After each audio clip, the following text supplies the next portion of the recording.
I received an email from a retired F-16 pilot whose name is Mike. His new YouTube name is FE Viper 16.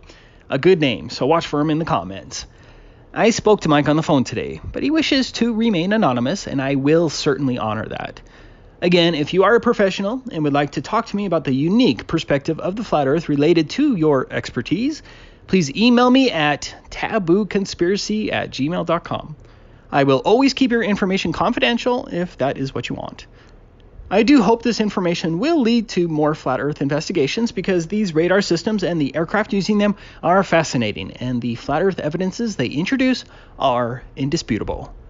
I wish I could share my full discussion with Mike because it was awesome, as this retired Air Force pilot confirmed that he definitely flew over a flat and stationary Earth and that none of the systems of his aircraft were designed with the curvature in mind. Now, I might make some mistakes here, and I do apologize for that, as the information was complex for me, but Mike did say that he might stick around and answer your legitimate questions in the comment section. An F-16 can fly up to 1,500 miles per hour, and may be intercepting another craft flying in the opposite direction at the same or a different altitude at similar speeds. Breaking it down, 1,500 miles per hour is 250 miles in just 10 minutes. As Mike discovered, the paramount problem with the globe is 8 inches per mile squared. The infamous and quite accurate formula that calculates the alleged curvature drop if the globe were real.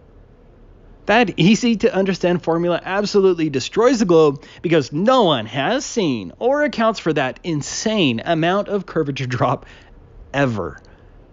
But for an F-16 flying at 1,500 miles per hour, that would be a curvature adjustment of approximately 42,000 feet in just 10 minutes. But no pilot makes that ridiculous curvature adjustment. But think about the problem when an F-16 is quickly intercepting another aircraft coming from the other direction. Consider the unbelievable amount of curvature adjustments that would be necessary for an Air Force pilot on intercept. And yet, Air Force pilots never learned about the curvature drop in training or otherwise, as confirmed by Mike.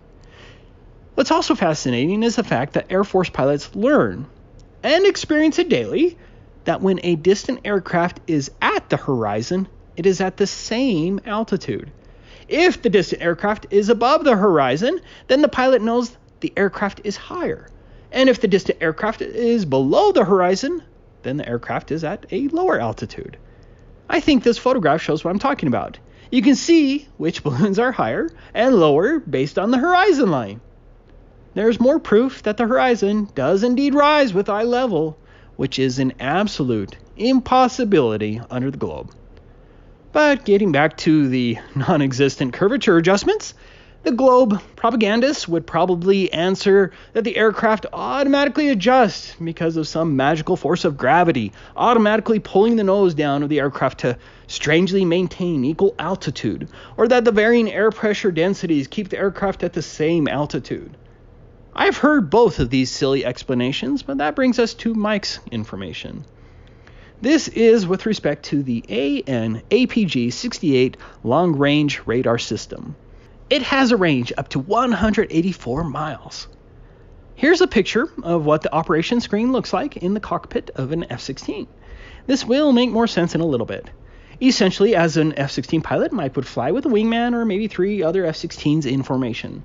Each pilot, using his radar system, would then have the responsibility to sweep a key portion of the sky in front of the aircraft based on the F-16's position. This is for maximum efficiency. For example, if there were 2 F-16s in formation, the one on the left would sweep a section of the sky on the left. The F-16 on the right would sweep a section of the sky on the right. Makes sense, right? These aircraft don't sweep the entire sky, but only a key angled segment of the sky, like 60 degrees up, 60 degrees down, 60 degrees to the left, or 60 degrees to the right. So if, say, 4 F-16s are in formation, one pilot may have the duty to sweep his radar looking for aircraft at 10,000 feet and above on the right side. Do you see the problem yet? What is a radar sweep at 10,000 feet on the alleged globe at 80 miles ahead? Because 10,000 feet at Mike's point of view would not be 10,000 feet 80 miles ahead at the enemy's position. In actuality, that aircraft would be much higher than 10,000 feet than what the F-16's radar would indicate if we lived on a globe. Instead, the computer radar system is based on a flat map. None of the radar readings would be accurate, and enemy aircraft would exploit these problems all the time if we lived on a globe. Just think about it. How could you lock, track, and acquire an enemy aircraft when the height curvature adjustments would throw the whole matter into disarray? Here's a short 4-minute clip from an online tutorial for an F-16 simulator that talks about how the F-16 radar system works. But I think it'll help you understand Mike's information, but you're welcome to skip ahead 4 minutes if you're impatient. We are positioned here, looking that way. Range 0, a quarter, half, 3/4, full, and that depends on our range scale here. So if we were on 80, that's 80 miles, 60 miles, 40 miles, 20 miles. If we were on 10 miles, 10, 7.5, 5, 2.5, and so on.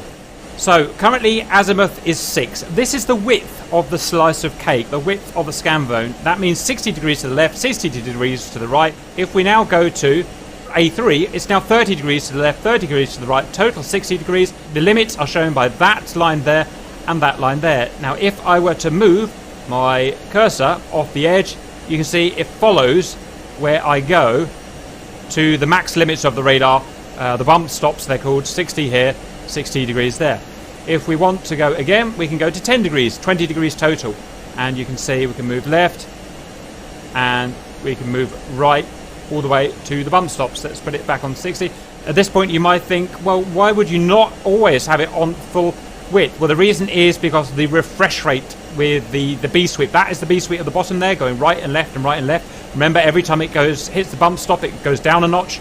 Hits the bump stop, goes down a notch in terms of elevation until it's finished its elevation bars. The bigger, the wider you scan and the more bars you have, the bigger your refresh rate is, the harder it is to keep contacts on screen. And it is an absolute art form to keep contacts on screen and balance your situational awareness with your ability to see and track targets. So that's azimuth. Now we have our elevation, the thickness of our slice of cake.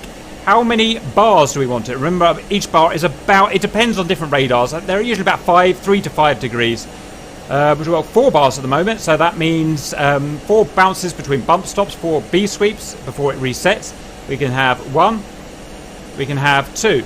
So this will give us the maximum size elevation, this will give us the smallest size, this will give them the medium size.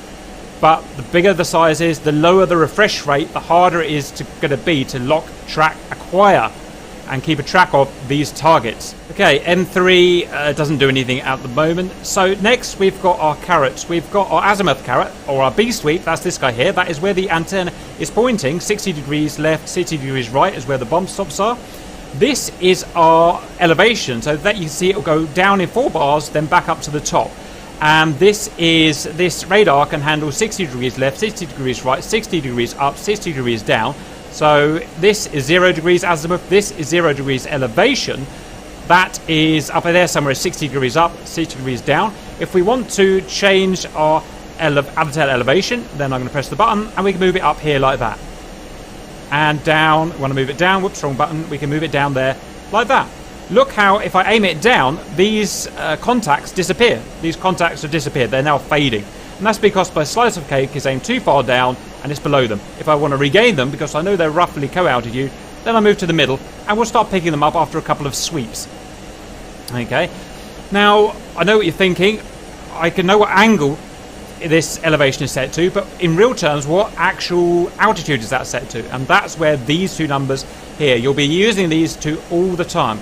Note that wherever I move this cursor, these 2 numbers change. You will always be looking at them. What they are saying is at the range that I've got this cursor set, which currently is 40 miles. Remember, we're on 80 miles there, so 80 miles there, 0 miles there, 40 miles there.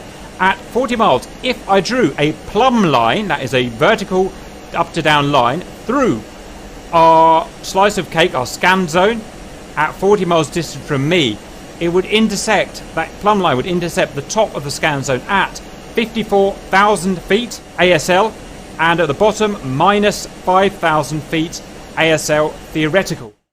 I don't want to bore you much longer, so let's get to Mike's email. I have a bit of knowledge from my days as an F-16 pilot that I need to share with someone. I respect your work and thought you might be another great person to pass this to. I don't have, nor do I want, a platform, so here you go. If you decide to verify what I'm telling you and have questions, feel free to contact me here. This will be tough to illustrate with words, but I'll try. The F-16 has a radar called an APG-68. At least it did 18 years ago when I last flew it. The radar, in air-to-air mode, has the ability to scan forward plus or minus 60 degrees of the nose, 120 degrees, plus a back-and-forth elevation selectable of 1, 2, or 4 bars or rows.